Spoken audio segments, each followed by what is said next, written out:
And this was so that all of the particular independence movements were animated by the notion that they shared the common goal of displacing European empire. But as soon as they acquired independence, they were assimilated into the form of world society of the day. And this really had two dimensions. One was the United Nations, that is to say, if you want to play in this world society, you have to have your own nation state and join the club.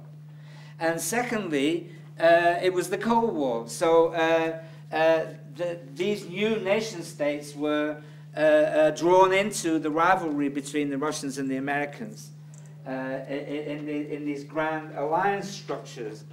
And although many Africans thought that they could pioneer new political solutions, there was a sense in which they were simply being drawn into a world politics that already existed, and that this form of world politics, the United Nations and the Cold War, was not going to do them any good. And one of the things that it did was it broke up the unity that they had experienced in the anti-colonial struggle and fragmented them into these fairly petty independent states.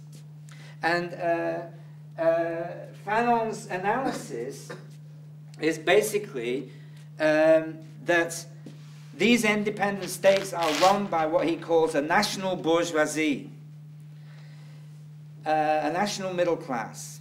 But this national middle class is weak. It does not have the strength of the European bourgeoisie. The European bourgeoisie used its machines and money to acquire political power in the way that I've described in earlier lectures. This bourgeoisie, he says, only has its education and its political power. And its political power is granted mainly by the existing world powers, not by their own people. In other words, in order to keep in power, they have to conciliate the major players in the rest of the world, the Americans, the Russians, or whoever.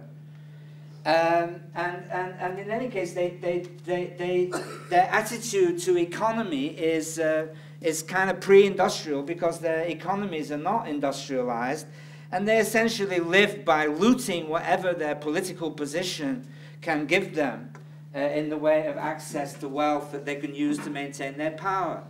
So even in 1959, he was arguing that this form of post-colonial government, of nation-states government, broke up the anti-colonial movement, isolated the rulers of these new states from their own people, forced them into unequal alliances with their former rulers, and essentially set up, in the name of nationalism, a new kind of colonialism for which the word neo-colonial was invented. Well, I started off by telling you that I was going to introduce you to Gandhi as well as to these two, and that I was also going to say something about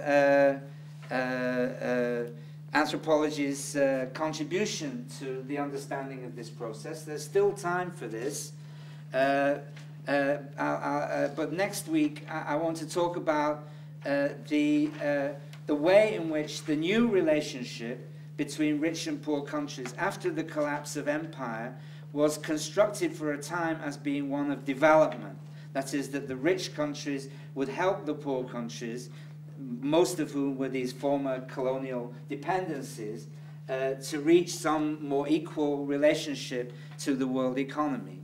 I'm going to discuss that and anthropology's contribution to that, and then in the final lecture I'll move towards trying to comprehend the situation we find ourselves in today.